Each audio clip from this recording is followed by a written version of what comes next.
sé si van a andar los otros videos. Este otro personaje prácticamente la semana pasada no apareció en escena. El señor es Walter Gropius, nació en Alemania. Su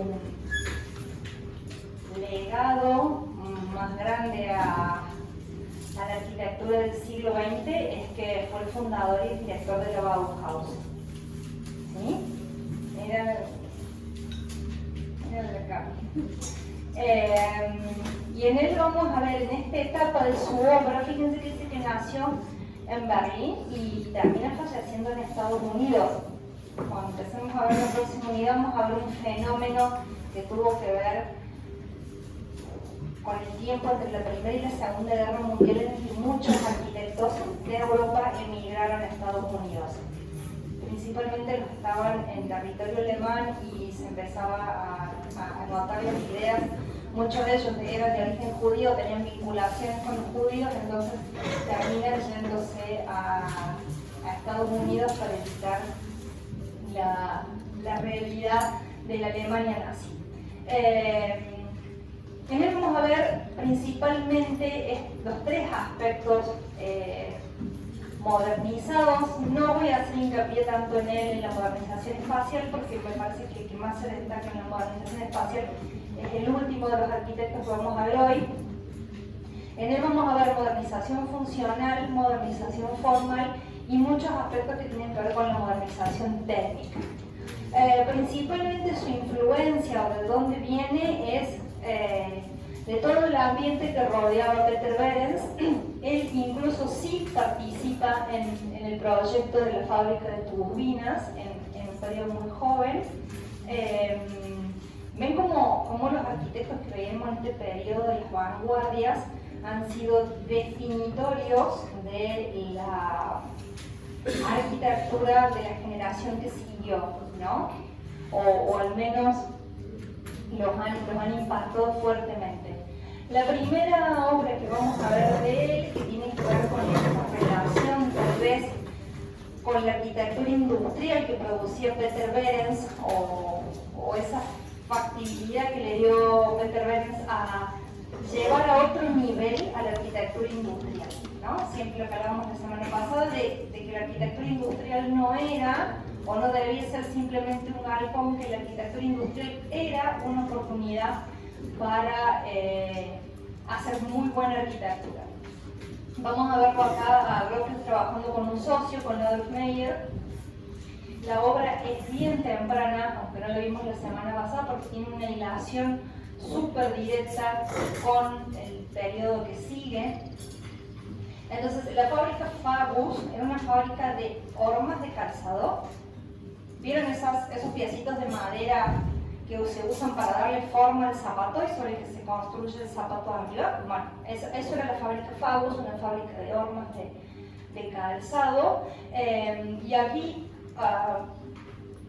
Gropius junto con Meyer definen un planteo de volúmenes articulados, volúmenes horizontales y volúmenes que adquieren mayor verticalidad, y como que siempre ponemos el ojo en esta parte, que es la que tiene mayor interés arquitectónico, en donde fíjense cómo ha evolucionado. Me vuelvo una para que vean de nuevo la fábrica de turbinas y veamos cómo él evolucionó en muy poco tiempo sobre las ideas de Behrens. Acá hay como una simetría absoluta, ¿no? Y un cuidado casi de un orden clásico, de unas proporciones clásicas. En cambio, lo que va a hacer acá es una ruptura con respecto a esas morfologías simétricas. Si bien el volumen es un prisma súper simple, está prácticamente desmaterializado con vidrio, aparecen solamente unas postillas que van articulando esa piel de vidrio y dos elementos horizontales que le dan base y cierre, y pone el ingreso, el volumen de ingreso, que sí lo destaca con ladrillo, asimétrico. Y lo saca del volumen prácticamente, genera un nuevo volumen de otra materialidad y lo hace interceptarse por aquí a partir de dos de los módulos, ¿no? Fíjense la regularidad que tiene la modulación, y a partir de dos de los módulos toma allí para armar el cuerpo de ingreso, lo trabaja en ladrillo, y eso que le permite generar que esta esquina quede prácticamente desdibujada, ¿no? Al encontrarse vidrio con vidrio, prácticamente el ángulo se vuelve, en la mirada lejana, se pierde o se desmaterializa en ese juego. Articula el ladrillo con unas hendiduras para darle algún interés morfológico que no necesariamente tienen correlación con la carpintería que está por detrás, pero sí tienen relación con la modulación del basamento y de la línea del cierre.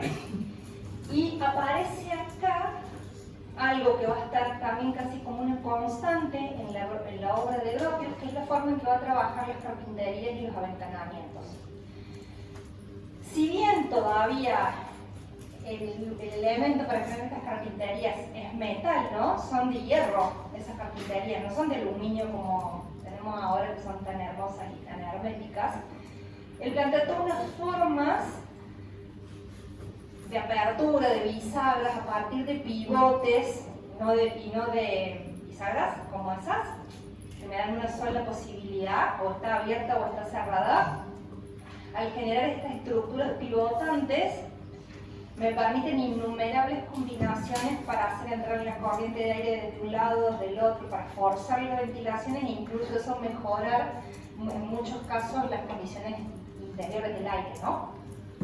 Entonces eso va a ser también uno de los elementos en los que va a trabajar, y fíjense por acá atrás, esa transparencia nos permite entender por dónde va la caja de escalera. Alcanzan a ver ahí que acá también se ve como mucho más obvia dentro de ese volumen principal del ingreso a la fábrica. Entonces dijimos que este señor va a fundar la escuela de la Bauhaus. ¿Qué es la Bauhaus? Y ahí hay una parte de la proclama o del manifiesto de la Bauhaus. Dice, creemos de crear un nuevo gremio de artesanos, sin las distinciones de clase que alzan una barrera arrogante entre el artesano y el artista. En realidad lo que le está proponiendo es elevar al artesano a la categoría de artista. O sea, y esto es una discusión que hasta el día de hoy permanece en las escuelas de arte, porque parece que las artes fueron solo lo que se llaman artes mayores, lo cual también es una categoría obsoleta, decirle artes mayores a la pintura, a la escultura y demás. Entonces, hasta el día de hoy, por lo menos en la Escuela de Arte de la Facultad de Filosofía y Humanidades de la Universidad Nacional de Córdoba, esta discusión persiste en el claustro. Como ese menosprecio al artesano. Entonces lo que dice el manifiesto de la Bauhaus es: elevemos al artesano casi a la categoría de artista. Concibamos juntos y creemos un nuevo edificio del futuro que abarcará arquitectura, escultura y pintura en una unidad, y que un día se alzara hacia el cielo de las manos de 1 millón de trabajadores como símbolo cristalino de una nueva fe.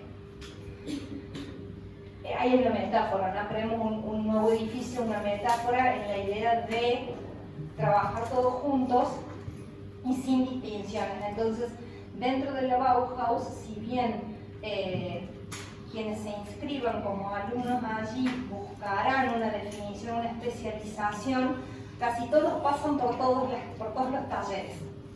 Entonces, por más que quieras ser arquitecto, vas a pasar por el taller de escultura, y vas a pasar por el taller de pintura, y vas a pasar por el taller de cerámica, y vas a pasar por el taller de textiles, lo cual te va a dar una amplitud en la mirada, y el que hace muebles o quiere hacer trabajos en madera va a pasar por todas las otras escuelas también. Y lo que voy a proponer es elevar el diseño, los elementos de diseño que generalmente tenían que ver con la artesanía, a la posibilidad de construirse en serie.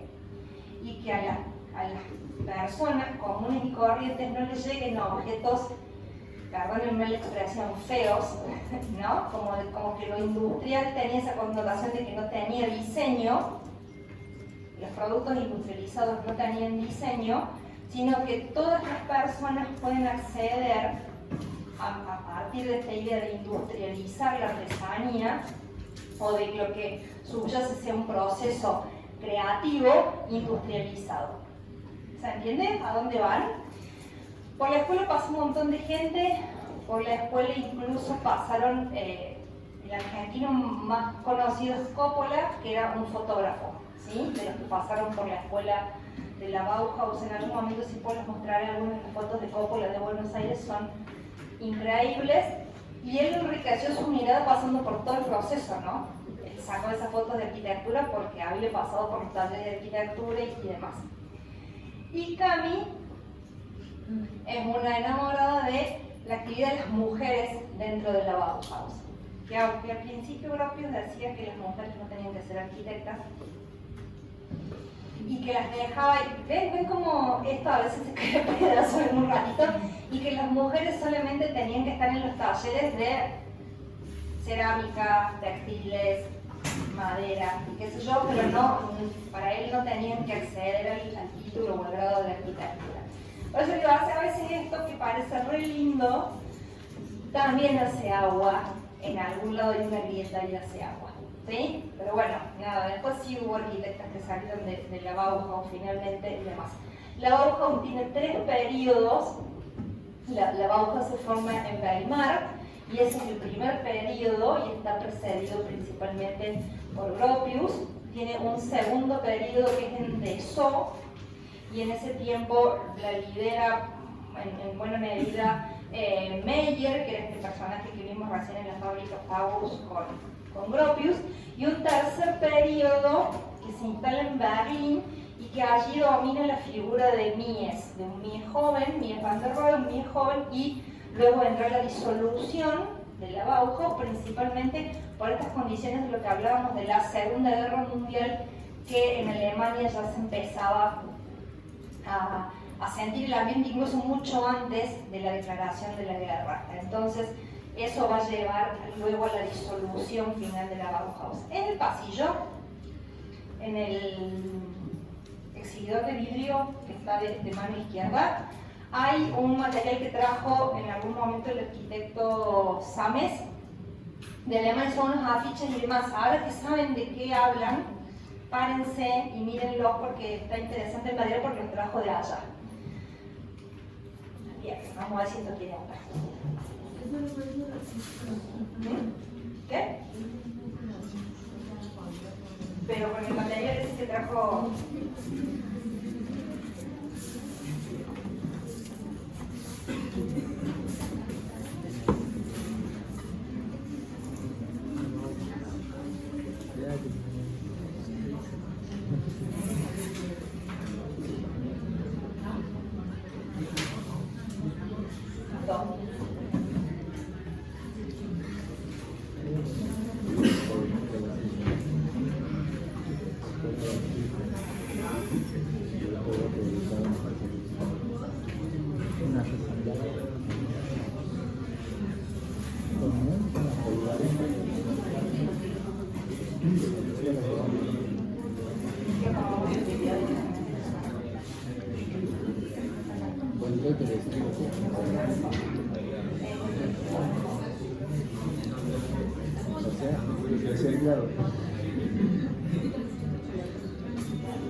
hablaremos de esta escuela del arte totalmente revolucionaria, surgida tras una Alemania destruida por la Gran Guerra Mundial.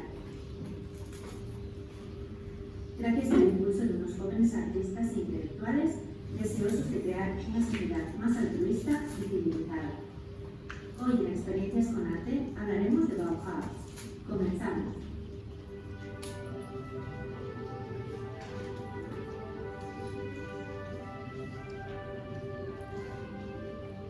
La utopía de Gropius. La idea originaria fue la creación de una escuela de carácter democrático. En ella, cada estudiante seguiría su propio ritmo interno y desarrollaría sus habilidades a nivel tanto artístico como personal. Así es como nació la Bauhaus, que en alemán significa casa de construcción. Su primera apertura fue en Weimar, el centro de este nuevo país que se estaba construyendo. Se basó en el modelo de las Arts and Crafts de William Morris y los prerrafaelitas en Inglaterra. Mediante este sistema, los estudiantes comenzaban como aprendices, después pasaban a oficiales, y si transcurrido el tiempo suficiente eran lo bastante buenos, se convertirían en maestros.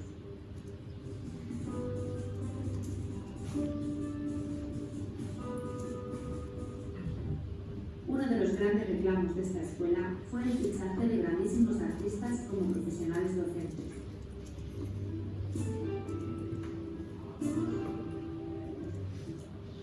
Todos sus estudiantes comenzarían a formarse por maestros reconocidos, la crème de la sociedad intelectual y artística alemana.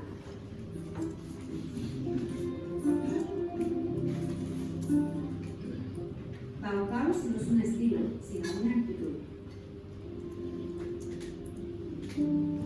Hay momentos en la historia en los que la confluencia de personas e ideas culturales y tecnológicas puede transformar el mundo y la Bauhaus representa uno de esos momentos. Logró dotar de este momento incierto con la modernidad y la fuerza de un futuro radicalmente distinto y optimista, a pesar de la gran confusión e inestabilidad que se estaba viviendo en Alemania.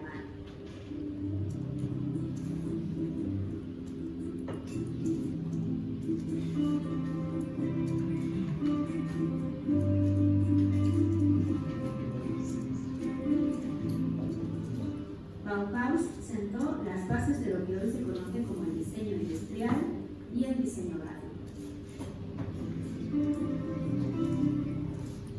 Podríamos llegar a afirmar, de hecho, que estos dos conceptos nacieron en esta escuela.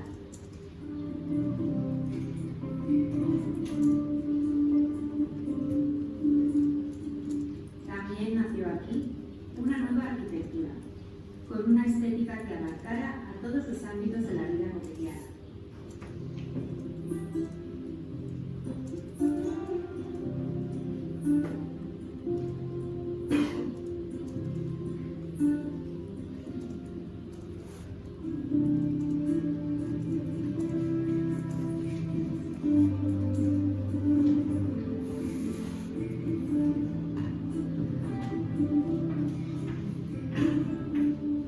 En su fundación se eliminaban las diferencias entre artistas y artesanos, honrando a estos segundos y aupándolos al mismo nivel de la genial creación artística.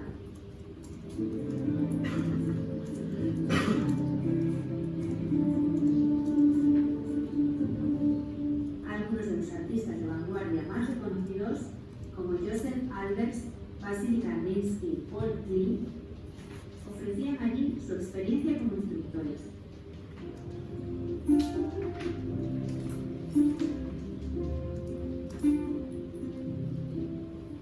Un arte para la vida. En sus primeros años, la Bauhaus no disponía de un departamento de arquitectura, pero sí se realizaban trabajos de diseño de objetos cotidianos y de uso doméstico. Sus máximas fueron la economía expresiva y la optimización del uso. En la Bauhaus se produjo una interesante sinergia entre el arte y la ingeniería, un arte para la vida.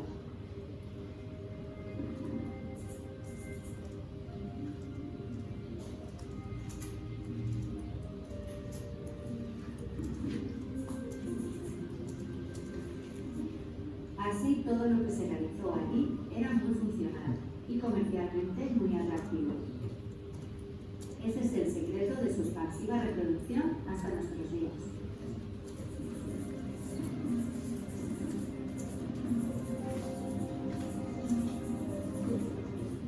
Además de los cursos de pintura, escultura y grabado, la Bauhaus creó talleres de ebanistería, vidrio, tejido, metal, fotografía, encuadernación y también teatro, por los que tenían que pasar todos los alumnos durante su formación. Así es como preparaban a sus alumnos en una gran capacidad práctica. La simplicidad y la funcionalidad, unido a la belleza del orden. Los diseños Bauhaus tienen un referente en las formas geométricas simples como el círculo, el cuadrado y el triángulo.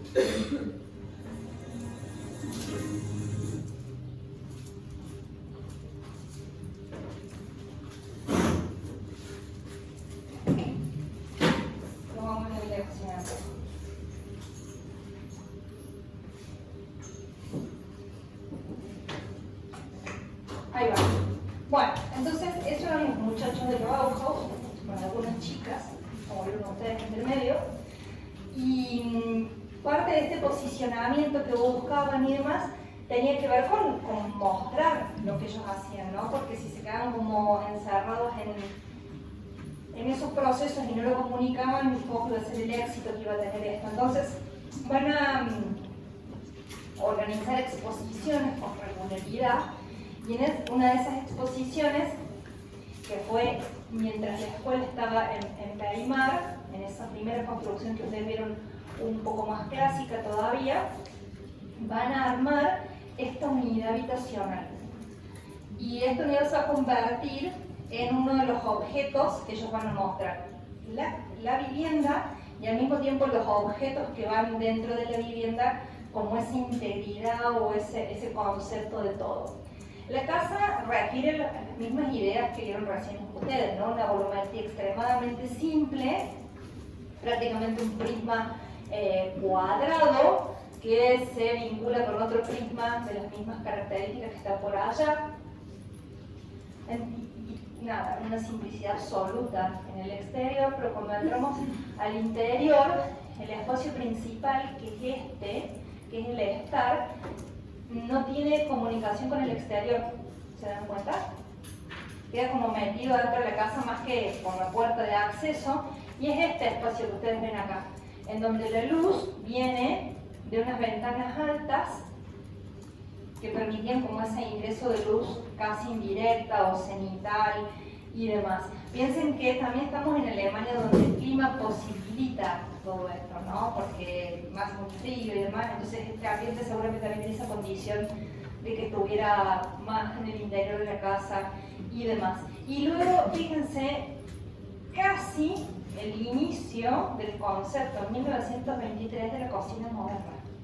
Piensen que antes de esto, la mayoría de las cocinas eran cocina a leña, esas cosas negras que había que cargarlas por adelante y demás, todo lleno de tizne, porque el fuego ese va tiznando todo y deja el espacio todo negro, sucio y demás, casi sin agua corriente, donde el agua se traía y se ponía en recipiente. Entonces este concepto de modernidad en la cocina es realmente revolucionario y va a llevar a un desarrollo de una idea durante el siglo XX que emula a una que se llama cocina en laboratorio.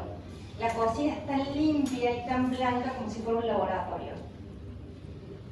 ¿Sí? Y la posibilidad, todavía en este tiempo, ni la posibilidad de refrigerar, ¿no? Estamos tan acostumbrados a que llegamos a casa a tener heladera, el freezer, el microondas. Estamos requete mal acostumbrados a esos conceptos, no pensamos desde cuándo están y qué pasaba cuando no lo había, digamos, ¿no? Entonces, la cocina es fácil de cocinar. Ahí está, gracias, Carlos. Despierta. Ahí está, me dice usted y es sin falta. Entonces, la cocina hecha por dos chicas de la Bauhaus. Sí, ese es como proyecto donde tenía como varias áreas, pero sería como de dimensiones de la hoja, así. Cada espacio era destinado a Un alumno para que el alumno lo desarrollara. Claro, por ejemplo, a los espacios, estas cartas que todos sean parte de las cocinas o el mobiliario infantil, siempre han sido espacios De las mujeres. Como una especie de casa foda de la Bauhaus. Sí. Cada espacio lo hace un estudio o una persona. Y la otra cosa que está bueno es ver como esa interrelación con los objetos de arte, ¿no? Pues, estos objetos utilitarios con un sentido de arte, los bancos, las sillas y demás, todo lo que ustedes veían hace un ratito en el video. Esta es, digamos, como la obra emblema en el periodo de Weimar, y luego el mismo Gropius va a construir cuando se trasladen a Dessau.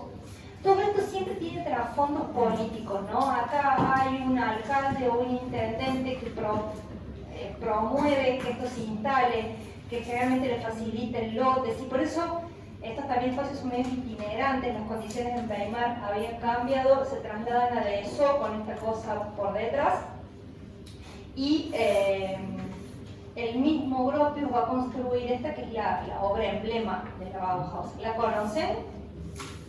¿La habían visto en algún material? ¿Hay una que sí? ¿Sí? ¿No? ¿Hay gente que no? ¿Todos sí? ¡Hablen! Así yo no gasto saliva. ¿Todos la conocen? Allá dicen que no. No. Bueno, alguien le tocó un JTP o una cosa que mostró la obra y a los otros no. Sería más o menos así, que puedo leer. Bueno, hablando de lo que decíamos de la modernización formal, a lo que va a llevar Gropius en esta obra es a una articulación de volúmenes puros en los que va a estar trabajando con un bloque, dos bloques, y en realidad este bloque hace como una especie de L, y un puente que los vincula, muy geometrizado, muy simple, con una articulación muy clara, y por acá abajo pasa una circulación. Va a seguir con esas exploraciones que decíamos sobre las formas de generar los paños transparentes, va a seguir jugando con estos volúmenes como él había empezado a hacer en la fábrica Faust, de desplazar los volúmenes, de romper los parámetros de la simetría, ¿sí? Fíjense como ninguna de estas cosas es simétrica, esto no es simétrico, esto no es simétrico, aunque haya caras que sí lo son, está buscando donde es posible romper las leyes de la simetría para generar mayor riqueza volumétrica. Las terrazas planas, la otra escuela de Weimar tenía todavía los techos en pendiente, la forma de aprovechar la luz natural para todos los talleres, porque en realidad lo que estamos viendo acá es una sucesión de espacios de trabajo, donde estaban todos estos talleres de los que recién hablaba el video. Estas cajas de circulación que siempre van permitiendo la relación con el exterior, y dice el mismo Gropius cuando describe la obra: durante las últimas generaciones la arquitectura se ha convertido en una cosa débilmente sentimental, estética y decorada. Nos negamos a aceptar este tipo de arquitectura, aspiramos a crear una arquitectura clara, orgánica, de una lógica interior radiante y desnuda, libre de revestimientos engañosos. ¿No les suena algo de lo que dice Loos en Armamento y Delito? Libre de revestimientos engañosos y de triquiñuelas, queremos una arquitectura adaptada a nuestro modo de máquinas, receptores de radio y automóviles rápidos, con la creciente fuerza y solidez de los nuevos materiales, acero, hormigón y vidrio, y con la nueva audacia de la ingeniería, la pesadez de los antiguos métodos constructivos está dejando paso a una nueva ligereza y espacialidad. Por eso les señalé que también en Gropius se da no solamente lo formal, en ese despojo de la decoración, en ese juego de los volúmenes puros, y en empezar a dejar el aporte del material como parte del lenguaje, las características del material como lenguaje. También él va a señalar las posibilidades que están dando los nuevos materiales para esta arquitectura, por eso una normalización técnica también. Bueno, vamos a llegar al último señor, así les queda tiempo de terminar el práctico. Bueno, ¿qué vamos a ver en este señor? Que es un personaje. Ahí está, más cómodo así.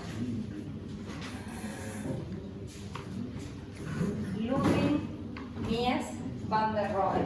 Mies, el apellido de su papá, o sea que en realidad era Ludwig Mies. Y él voluntariamente decide incorporarle a su nombre el apellido de su mamá, que era Rohe, ¿sí?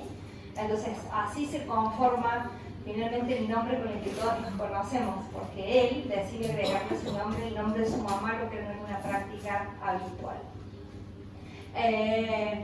Nace como a fines del 19, cuando todavía la Alemania estaba dividida en reinos y demás. Él nace lo que en ese momento era el reino de Prusia, en el Tisgrán, y es otro de los que va a emigrar en ese proceso del que vamos a hablar más adelante a Estados Unidos y terminará sus días en Chicago, donde está la mayor cantidad de obra reconocida mundialmente de Mies van der Rohe.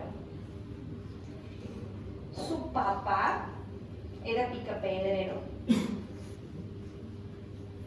y ahí empieza su actividad Mies, trabajando con su papá.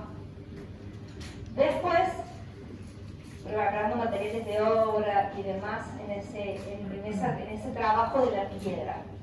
Después siente inquietud por el tema de la madera. Ven que aunque este personaje va a terminar dirigiendo la Bauhaus, no se formó en la Bauhaus, pero su proceso de ir conociendo los materiales, de cómo se trabajan los materiales, estaba en ellos, estaba como en el espíritu de la época.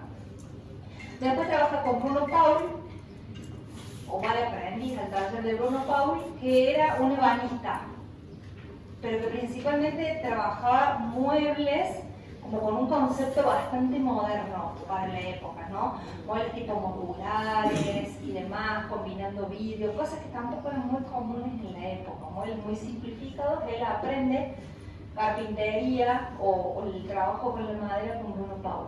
Y finalmente, otro más que va a caer al estudio de Peter Behrens.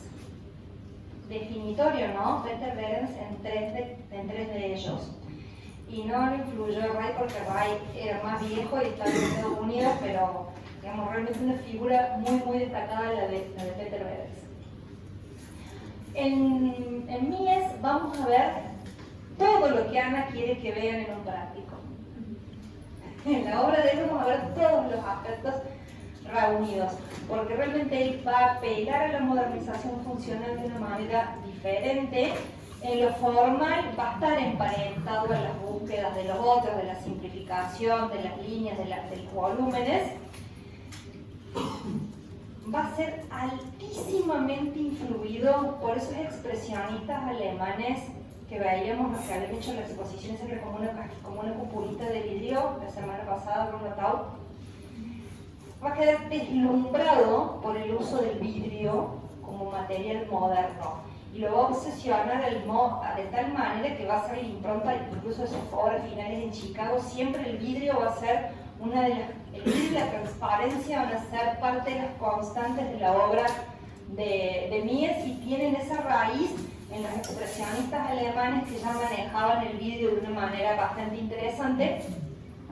Y va a proponer a nivel espacial la otra espacialidad moderna. Si la semana pasada vimos con Logos el round plan, con Mies vamos a ver lo que se denomina normalmente ruptura de la caja a nivel espacial. Son las dos formas de la espacialidad moderna de principios del siglo XX. El round plan y la ruptura de la caja son los dos grandes cambios, los dos grandes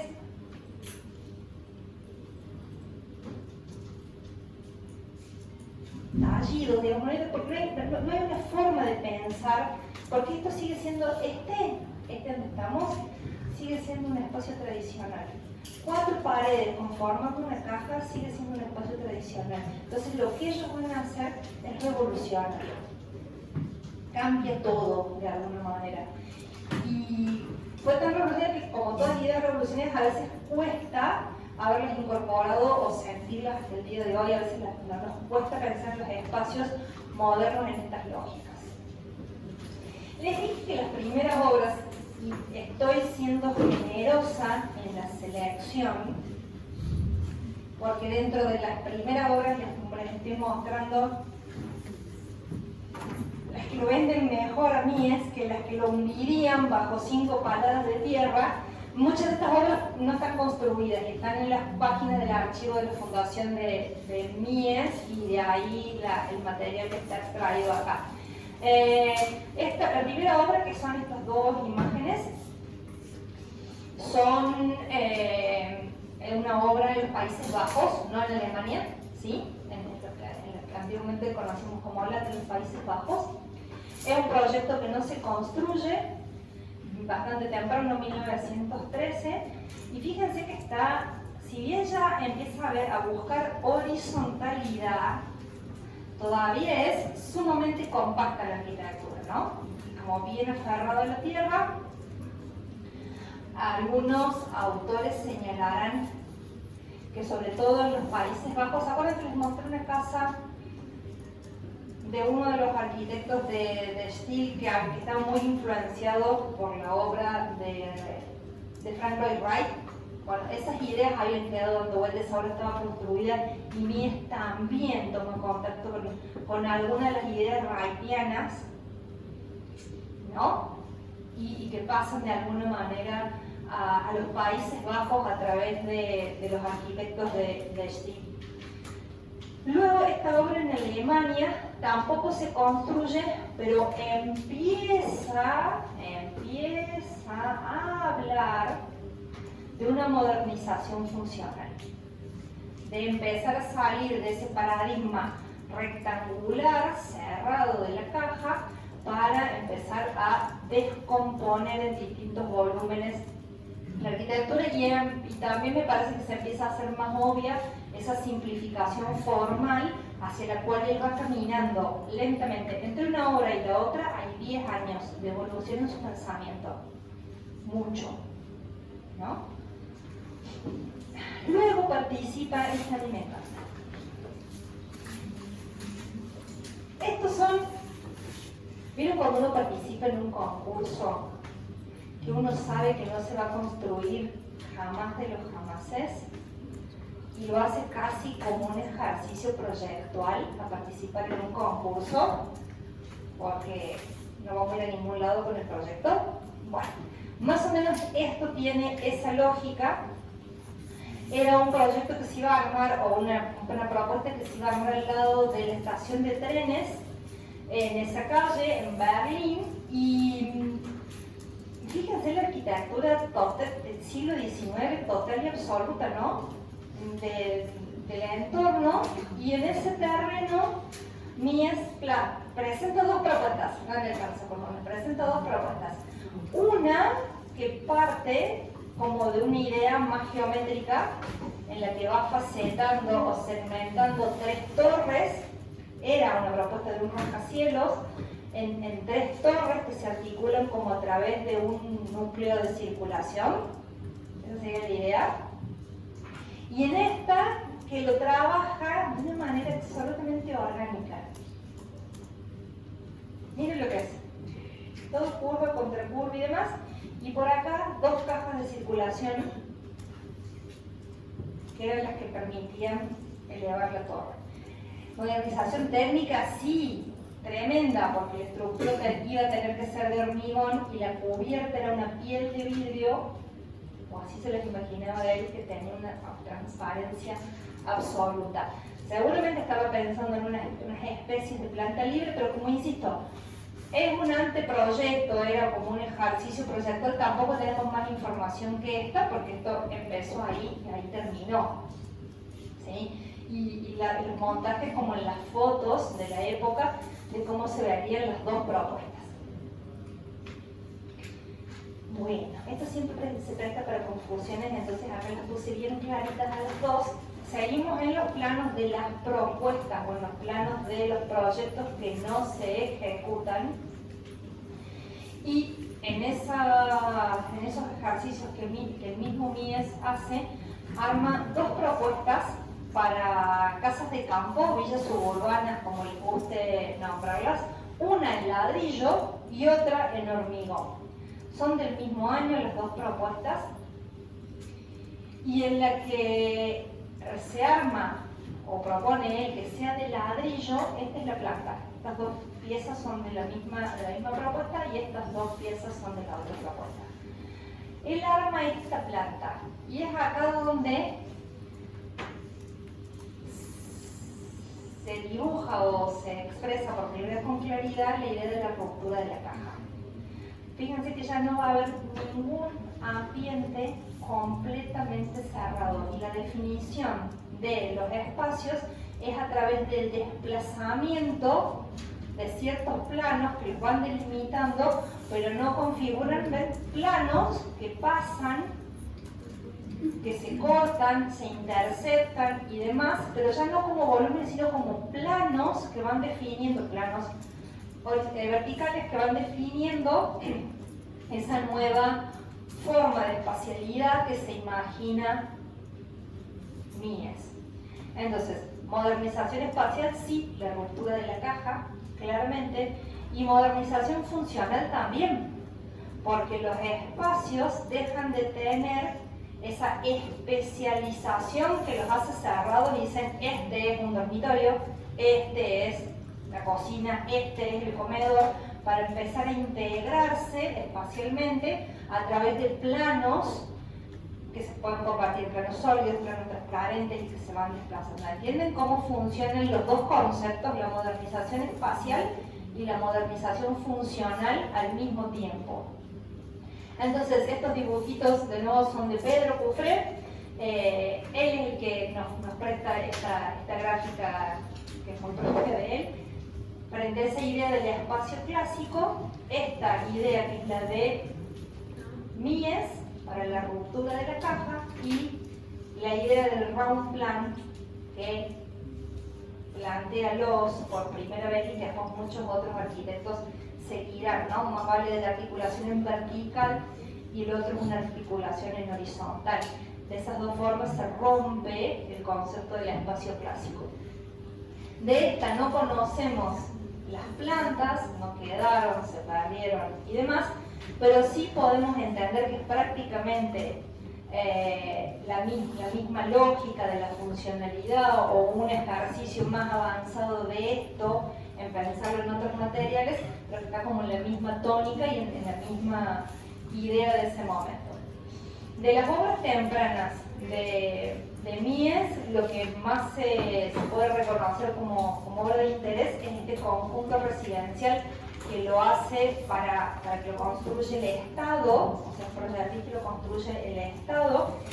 Esta era una calle de Berlín muy particular que termina allí casi como en esa obra.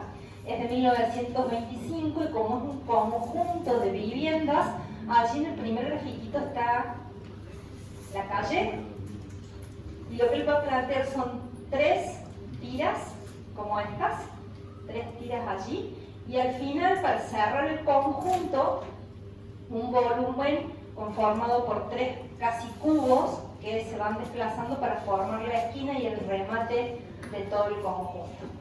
¿Sí? Entonces, esta es su forma de entender esta arquitectura más de interés social y más a nivel funcional, como es una arquitectura de bajo costo y demás, porque es una arquitectura que va a construir el Estado y demás, en esta obra no hay modernización funcional, ¿no?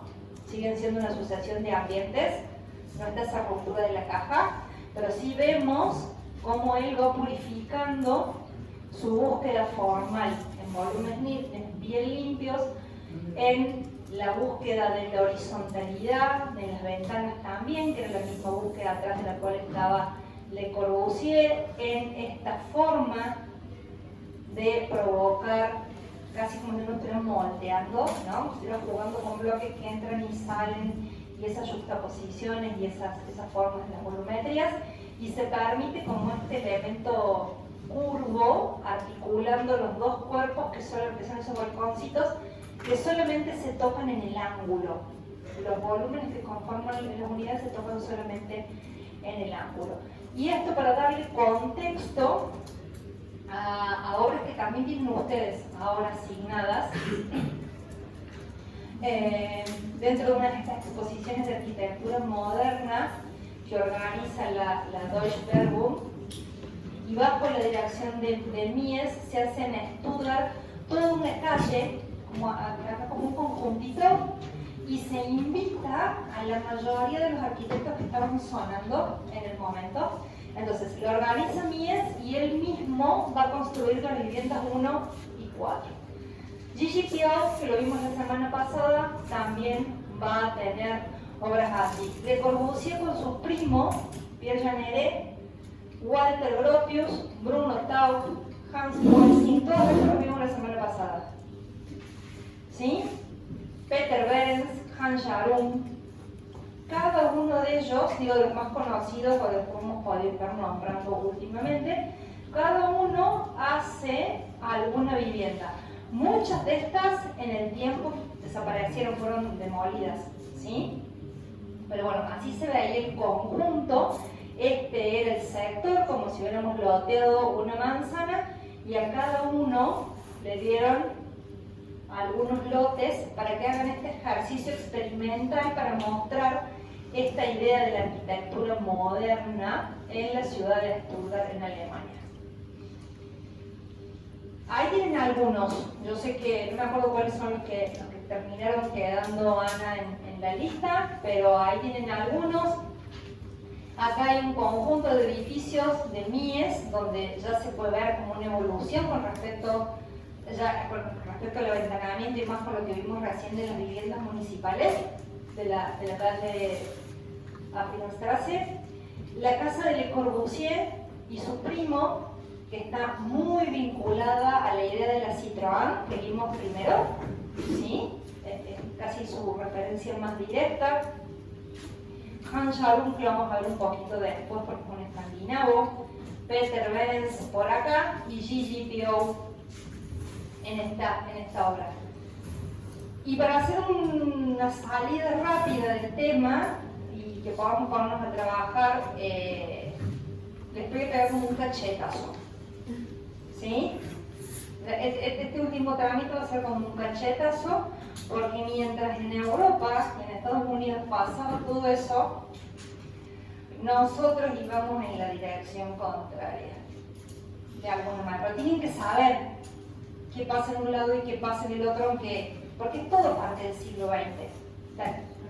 Como para que quede claro lo que les decía de la exposición de Stuttgart, eso van a ser ejemplos que van a tener para el próximo trabajo práctico, por eso que se va a hacer la semana cuando volvamos, digamos, después de los exámenes. ¿Sí? Por eso, pero algunas de esas obras quedaron dentro, yo no se las mostré todas, simplemente les mostré así como un pantallazo, porque para que entiendan en qué contexto se hace y cuando las analicen vuelvan en todo caso a esta diapo para poder entender dónde estaban, en qué contexto estaban y demás, que eran parte de esa exposición. Bueno, mientras todo eso pasaba en Europa, lo de la clase pasada y en Estados Unidos y lo de esta, nosotros acá nos debatíamos tratando de pensar qué cosa éramos. Producto de la inmigración, producto de la celebración del primer centenario de la Revolución de Mayo y demás, y nuestra pregunta, más que la voluntad de ser modernos, iba en direcciones quiénes somos, qué somos, nuestra identidad. Y nada, ustedes acá son tan mezcla de inmigrantes como somos en cualquier otra parte de la Argentina, con un componente más destacado que otro seguramente. Entonces, esas frases poco felices de algunos expresidentes que dijeron que los mexicanos descendían de los aztecas, los peruanos de los incas y nosotros de los barcos, por el amor del Señor. En el fondo tiene una cosa de imaginario colectivo, más allá de que no lo puede decir eso un expresidente, en ese momento un presidente en funciones, no puede decir soberana barbaridad.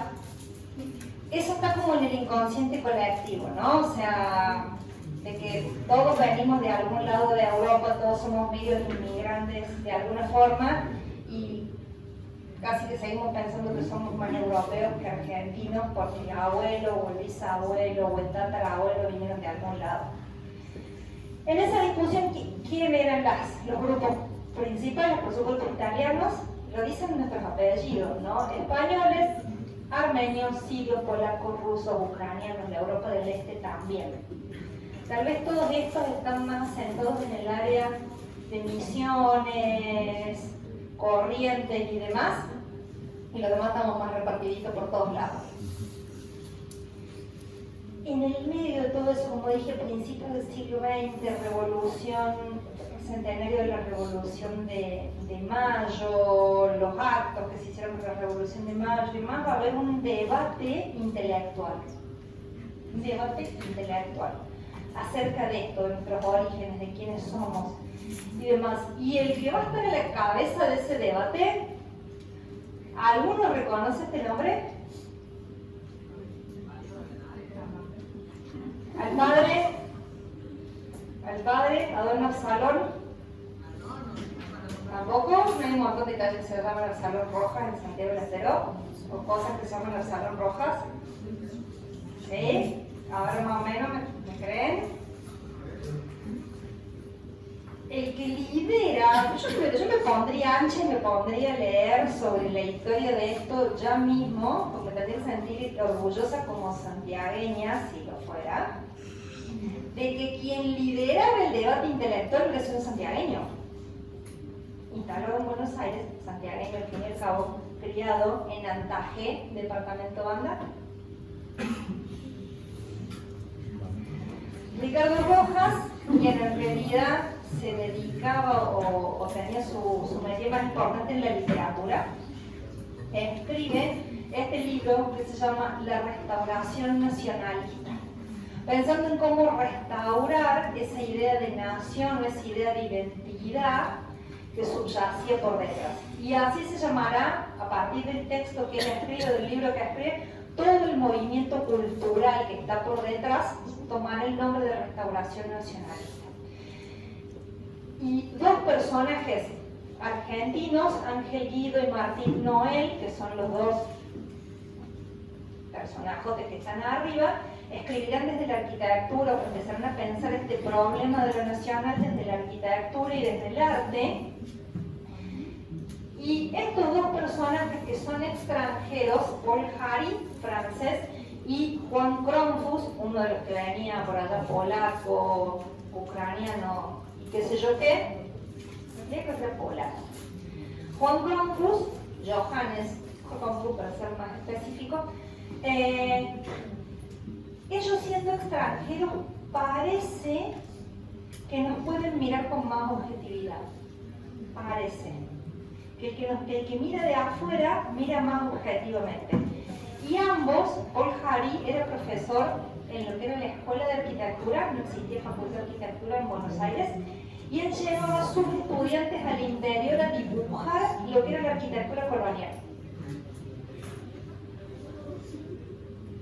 Y Juan Kronfus dibujó la arquitectura colonial de media Argentina y la publicó en ese libro de tapa negra que está por allí. Estos son los dibujos de Juan Kronfus y estos son los dibujos de Paul Harry y sus alumnos en esos viajes de estudio que organizaban. Venían en tren desde la loma a dibujar en unos cuadernitos, en unas bitácoras, y esos eran los viajes de estudio que proponían estos dos personajes. Eso va a generar dentro de todo esto este movimiento que se llama Restauración Nacionalista, diferentes líneas y que tienen que ver con reivindicar o reconciliarse con el pasado. ¿Con qué pasados? Con un pasado colonial de corte hispano, o sea, como que ya también lo que venía de España podría pasar por el tamiz de lo colonial, un neocolonial americano. De los neo hablamos el año pasado, o sea, fíjense cómo venimos como con delay, que mientras el año pasado hablábamos de los neos en 1850, acá estoy hablando de neos en 1910, 1920. Otra corriente que va a ir hacia el neoindigenismo y una corriente que nos queda requete afuera a nosotros, pero que esta imagen la tienen en la retina de cualquier casita en cualquier lado, el chalecito, ¿no se llama así? El chalequito. Bueno, eso tiene que ver con la arquitectura colonial, pero no de acá, de California, ¿sí? De las colonias que tuvo España en lo que hoy es territorio estadounidense. Entonces les muestro algunas cositas salpicaditas, no me voy a detener mucho. La plaza hasta la tipología, una plaza de toros, ya traza de por sí el concepto, una plaza de toros del Real de San Carlos, en la ciudad de Colonia, en Uruguay. Hoy, menos mal que tenemos el render y tenemos una foto vieja, porque está totalmente abandonada y destruida, está muy lamentable. Me decían que estaban trabajando en la restauración de un arquitecto que me recibió hace poquito, que está como no en esta tónica de una arquitectura media. Díganme ustedes que estuvieron con Sames en primer año. El Islam no lo vieron tampoco, me van a negar 3 veces como... Bueno, pero no tienes imagen como de una arquitectura islámica, de una arquitectura española, ¿sí? Entonces cuando yo dije recién, un neocolonial hispano tiene que ver con esa reconciliación con España y con esa vuelta a mirar la arquitectura española con cierto aprecio. La casa de Martín Noel, el Palacio Noel, en la ciudad de Buenos Aires, en el barrio de Belgrano. Hoy, Museo Isaac Fernández Blanco, o sea que si van a Buenos Aires lo pueden visitar porque es un museo, y que toma casi todo el repertorio colonial indiscriminadamente y tiene unas portadas coloniales con columnitas salomónicas bien barroquitas, tiene unos balconcitos cajones como los peruanos, tiene esto que se parece, este es el salón principal de la casa, que se parece de alguna manera a la capilla doméstica de los jesuitas en Córdoba, capilla del novicio, tiene algún elemento medio mudéjar también, un repertorio de elementos vinculados al pasado colonial hechos en 1920. ¿Qué estábamos viendo recién que pasó en 1920? La Bauhaus, de todo estaba pasando y nosotros mirando para otro lado. En España, en Sevilla, se realiza en el año 1929 una exposición iberoamericana donde cada país arma su pabellón para la exposición. Si alguna vez van a Sevilla, no se pierdan la oportunidad, porque hay muchos pabellones que están todavía en pie y funcionan dependencias de la Universidad de Sevilla, entonces se pueden recorrer y se pueden conocer. Y además, algunos están demolidos, como estos que tengo fotitos nada más. Entonces, cada país arma su pabellón más o menos mirando a ese pasado, 1930. Este es el pabellón de Argentina. Este es el pabellón de Perú. Parece bien peruano, bien colonial, ¿no? Este es el pabellón de Perú. Este es el pabellón de República Dominicana. Y es igualito a la casa de Diego Colón en Santo Domingo. De Diego Colón, el hijo de Cristóbal Colón. Este creo que es el de Guatemala, qué sé yo, este es el de México, que va a mirar cómo esa cosa de los aztecas y demás, no a lo colonial, sino su pasado, culturas aborígenes. Y este no lo adivinan ni en 10 vidas. Este acá. ¿Arriesgan algo? Sabiendo que le dije que está difícil. El pabellón de Estados Unidos. Ray se debe estar revolviendo de bronca, ¿no?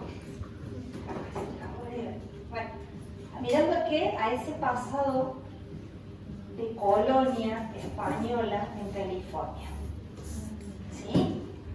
Mirando su pasado vinculado con lo ibérico. Este es el pabellón de Argentina, se lo puse ahí como con más detalle. Tiene pocos elementos que tengan que ver con Argentina y tiene muchos más elementos peruanos o peruanos.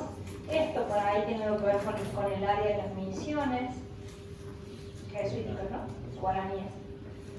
Y digo para que se saquen como el prejuicio de que era solamente como esa arquitectura. El Banco de Boston en Buenos Aires, en diagonal norte, fíjense los arquitectos: Chamber, Thomas, Palmer, York y Sawyer. ¿Alguno criollo? No. El banco es de Boston. Entonces los arquitectos de dónde eran estadounidenses, seguro. Doble contra sencillo, sí. Entonces en una esquina, en diagonal norte de Buenos Aires, levantan este edificio para el Banco de Boston, aprovechando el terreno que es un triángulo. Y fíjense, 1924, basamento, desarrollo, coronamiento. Pero el repertorio es un repertorio neocolonial. O sea que hasta estos arquitectos, por eso es tan raro. Por eso nos miramos de esa manera, porque lo que se ha ido pasando en el mundo tenía que ver con esto. Banco Hipotecario de Mendoza, tal vez más hispánico, en una esquina, un patio colonial, es la sala de cajas. El Palacio Arzobispal de Lima. A este, si yo no les digo que lo hizo Malakovsky en 1924, y ustedes van a Lima, se compran el buzón de que esto es colonial. Está al lado de la catedral, es el Palacio Arzobispal, y está construido en 1924. Un neocolonial peruano casi perfecto. ¿Por qué me doy cuenta que no es colonial?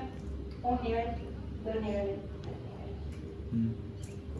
El nivel de arriba me sobra. Si a eso lo hubieran terminado ahí.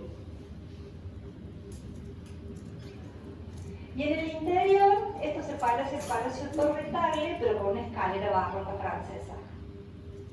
Ahí es donde demostramos que no estamos tan seguros del modelo, incluso los interiores neocoloniales y demás.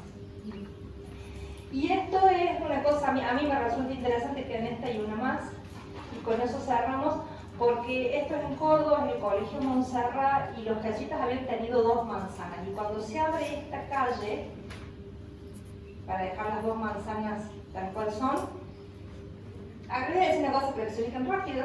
Esta manzana, que no está en la foto, es la manzana del Patio Hermoso. Ahí todos saben dónde estoy, ¿no? Al shopping van todo el mundo al Córdoba. Entonces se abre esta calle y esto que era una manzana doble queda así, raro. Entonces el director del colegio lo contrata a Jaime Roque y le pide las memorias descriptivas y las cartas entre ellos están, entonces por eso es tan claro el relato. Le pide que le rearme el edificio colonial tal cual era. Y Jaime Roca le contesta al entonces director del colegio y le dice: mira, yo no puedo hacer falso histórico, yo no te puedo hacer un edificio colonial porque yo no vivo en el 1600 ni en el 1700.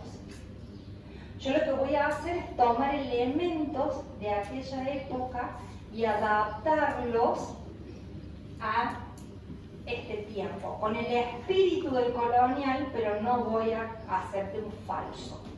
Entonces, arma esta portada que está mucho más ligada sí al colonial, pero le introduce esta torre, que no tiene nada que ver con Córdoba, un elemento volumétrico simple, donde vuelve a poner la campana. Entonces, mixtura elementos nuevos con elementos de aquella otra época y genera esta cosa.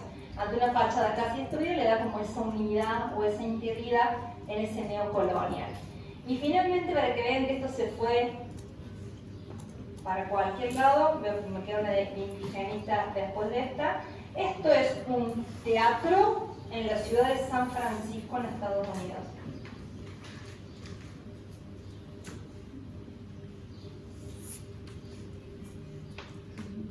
neocolonial no me sale, ¿no? Y miren, en el interior, los dos palcos laterales son dos retablos de iglesia. Y finalmente, y esta sí es la última, esa corriente que se había ido hacia el indigenismo tiene expresiones prácticamente solo en los lugares de altas culturas en América. Entonces, en México, ese pabellón que vimos hace un ratito, esto es un mausoleo en el cementerio que también hace como alusión a eso mismo.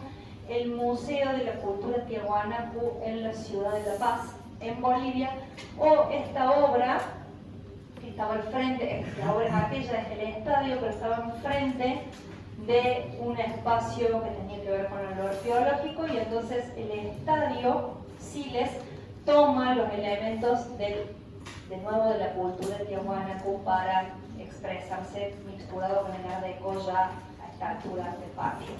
Entonces ven que lo otro lo estudiamos porque realmente se sale de la lógica de lo que pasa. Mientras todo sigue como en una tradición que es difícil romperla y que es difícil, estos personajes, estos arquitectos que estábamos viendo, son los que son disruptivos, son los que están empezando a pensar de otra manera. Y vamos a ver en la unidad que sigue cómo esas ideas se internacionalizan o se dispersan para que todos empecemos a pensar en arquitectura moderna. Anita, son por tuyo. Bueno, antes que se dispersen o lo que sea, voy a tomar